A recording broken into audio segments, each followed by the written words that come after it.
এটার আর কোনো এরপরে যদি আমার চুক্তি হইতো আমি চুক্তি করতাম। আমি মালিক, আমার টার্মস এন্ড কন্ডিশন মিলে নাই, আমি চুক্তি করতে পারি নাই পেশি শক্তির কারণে। এবং আপনারা জানেন, ছাত্ররা জানে 15 বছরের অন্ধকার জামানায় যে যা খুশি করে গেছে, কারণ তারা তাদের লোক ছিল, যারা যাদের স্বৈরাচারী কাজ চলেছে এখানে। না, আমরা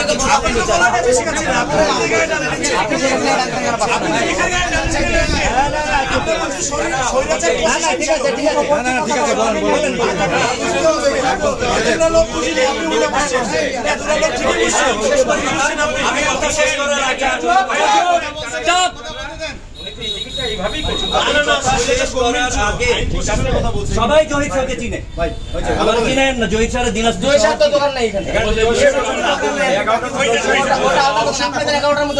নাই। যাই হোক ভাই, আমি বলি ছাত্ররা শুনো, ঠিক আছে? আমি একটু বলি, আন্দোলন ছিল না রে ভাই,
আপনারা দেখছিলেন যে আসলে গুলশান মার্কেটের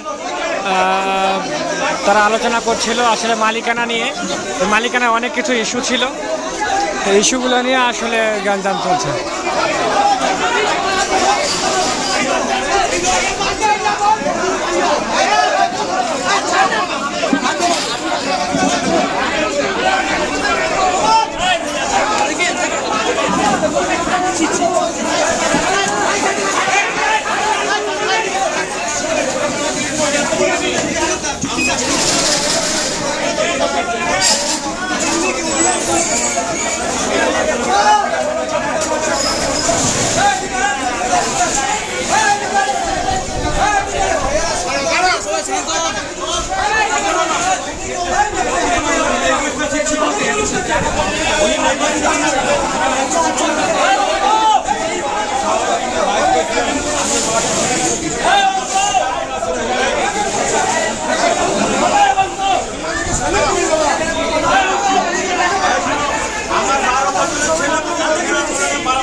না না,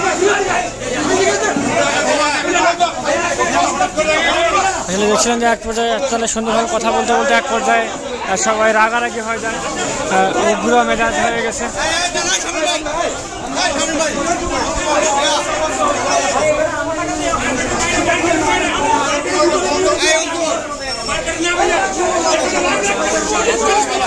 আপনারা দেখছিলেন যে আসলে কথা হচ্ছিল, কথা হতে হতে আসলে বিশৃঙ্খলা হয়েছে।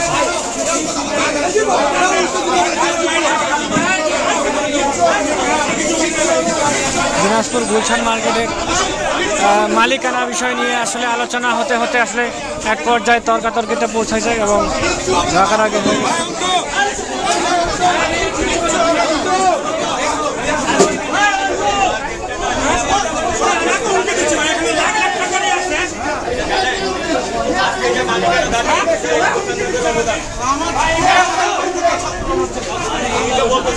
আপনারা দেখছিলেন যে আসলে গুলশান মার্কেটের গ্যাঞ্জাম লাগতেছিল আসলে মালিকানা বিষয় নিয়ে। মালিক